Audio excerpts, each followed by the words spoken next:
उत्तर प्रदेश के मेरठ पहुंचे सीएम योगी आदित्यनाथ ने टोक्यो पैरालंपिक खेलों में प्रतिभाग करने वाले और मेडल जीतने वाले खिलाड़ियों को करीब 32 करोड़ रुपए से सम्मानित किया। टोक्यो पैरालंपिक गेम्स में भारत के लिए पदक जीतने वाले 19 पदक वीरों को सम्मानित किया गया। कार्यक्रम का आयोजन मेरठ में सरदार वल्लभ भाई पटेल कृषि विश्वविद्यालय में हुआ। सम्मान समारोह के दौरान मुख्यमंत्री ने मेरठ को स्पोर्ट्स हब बनाने का भी ऐलान किया। मुख्यमंत्री ने कहा कि मेरठ की जब बात आती है तो स्पोर्ट्स आइटम के लिए उसे जाना जाता है, लेकिन उसे वो पहचान नहीं मिली। जब हमारी सरकार ने एक जनपद एक उत्पाद की शुरुआत की तो मेरठ के खेल उपकरणों को एक नई पहचान मिली। आज मेरठ में खेल यूनिवर्सिटी बन रही है, जो प्रदेश के साथ देश भर के खिलाड़ियों के लिए नई दिशा तय करेगी। मेरठ की जब बात होती है तो स्पोर्ट्स आइटम के लिए भी मेरठ जाना जाता है। अभी हम लोग जब आया था तो मुझे यहां का प्रशासन जो यहां पर प्रदर्शनी लगी है उस प्रदर्शनी को दिखाने के लिए लेके गया। स्वाभाविक रूप से हमारी सरकार ने 2018 में प्रधानमंत्री मोदी जी की प्रेरणा से एक जनपद एक उत्पाद की योजना लागू की।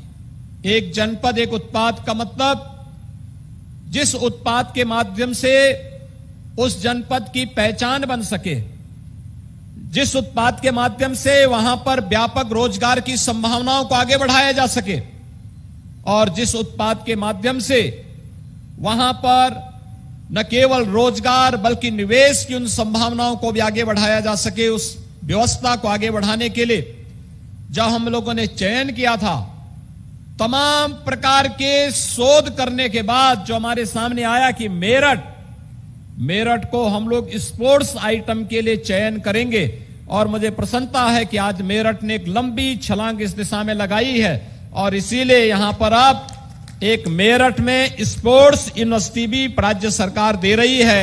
इस दौरान सीएम योगी आदित्यनाथ ने कहा कि 4.5 साल में खेल इंफ्रास्ट्रक्चर पर काम हुआ है। 2 अंतर्राष्ट्रीय खेल स्टेडियम बनाए, 11 वेट लिफ्टिंग हॉल बनाए, 44 छात्रावास संचालित किए, 3 खेल कॉलेज लखनऊ, इटावा और गोरखपुर में संचालित किए जा रहे हैं।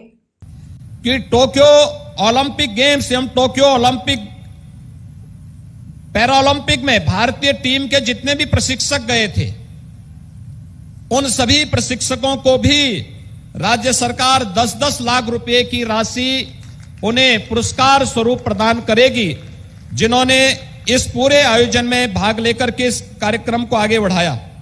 केंद्र सरकार और राज्य सरकार ने मिलकर के अब तक प्रदेश में 71 स्टेडियम, 2 मिनी स्टेडियम, 68 बहुउद्देशीय हॉल, 38 तरणताल, 1 अंतर्राष्ट्रीय ऑल वेदर तरणताल, 2 अंतर्राष्ट्रीय cricket stadium, 11 synthetic hockey stadium, 2 flood light synthetic hockey stadium, 2 synthetic running track, 2 judo hall, 30 अत्याधुनिक जिम उपकरण, 6 shooting range, 11 synthetic tennis court, 19 dormitory, 16 synthetic basketball court, 11 कुश्ती hall और 11 weight lifting hall का निर्माण अब तक प्रदेश के अंदर किया जा चुका है।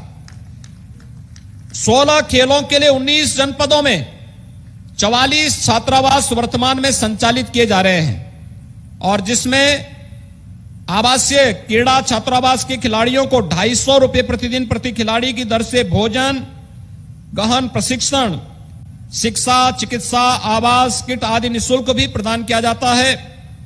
वर्तमान समय में प्रदेश के 3 स्पोर्ट्स कॉलेज लखनऊ, गोरखपुर एवं इटावा में संचालित किए जा रहे हैं, जहां पर खिलाड़ियों को लॉजिंग, फूडिंग और प्रशिक्षण ये सभी सुविधाएं वहां पर निःशुल्क प्रदान की जाती है। वहीं इससे पहले केंद्रीय मंत्री और यूपी चुनाव प्रभारी अनुराग ठाकुर ने कहा कि 2012 तक हमारे खिलाड़ियों ने पैरालंपिक में 12 मेडल जीते क्योंकि उन्हें सुविधा नहीं मिलती थी, लेकिन इस बार हमारे पैरालंपिक खिलाड़ियों ने 19 मेडल जीतकर दिखा दिया है कि वो कोई भी मुकाम हासिल कर सकते हैं। आज मेरठ में खेल यूनिवर्सिटी बन रही है। जो मेरठ केवल खेल उपकरण के लिए जाना जाता है, उसे एक नई पहचान मिल रही है। पहले तो भय और भ्रष्टाचार मुक्त उत्तर प्रदेश करने का काम किया, डर का वातावरण खत्म करने का काम किया।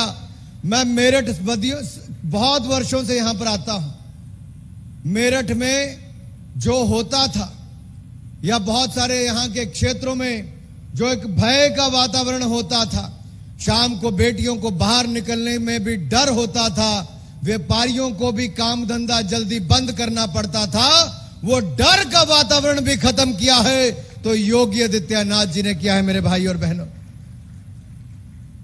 और जब भय का वातावरण खत्म होता है तो बाकी सब कुछ अपने आप चलना शुरू हो जाता है। हमारा मेरठ खेल नगरी के साथ साथ खिलाड़ियों के माध्यम से बड़ी बड़ी उपलब्धियां हासिल करने का काम यहां से करने वाला है मेरे भाई और बहनों। इस सोच को भी आगे बढ़ाने का काम करना होगा।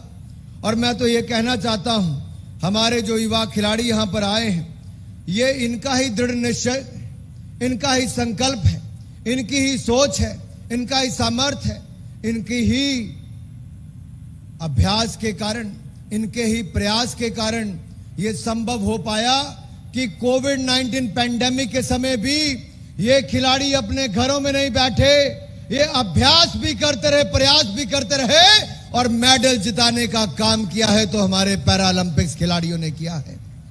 आपको बता दें कि पैरालंपिक में गोल्ड मेडल जीतने वालों को 2 करोड़, सिल्वर मेडल जीतने वाले को 1.5 करोड़, कांस्य जीतने वाले को 1 करोड़ रुपए से सम्मानित किया गया। इसके अलावा जो प्रशिक्षक टीम के साथ गए थे उन्हें 10 लाख रुपए पुरस्कार स्वरूप दिए गए, जबकि अन्य खिलाड़ी जो गए थे उन्हें 25-25 लाख रुपए प्रतिभाग के दिए गए।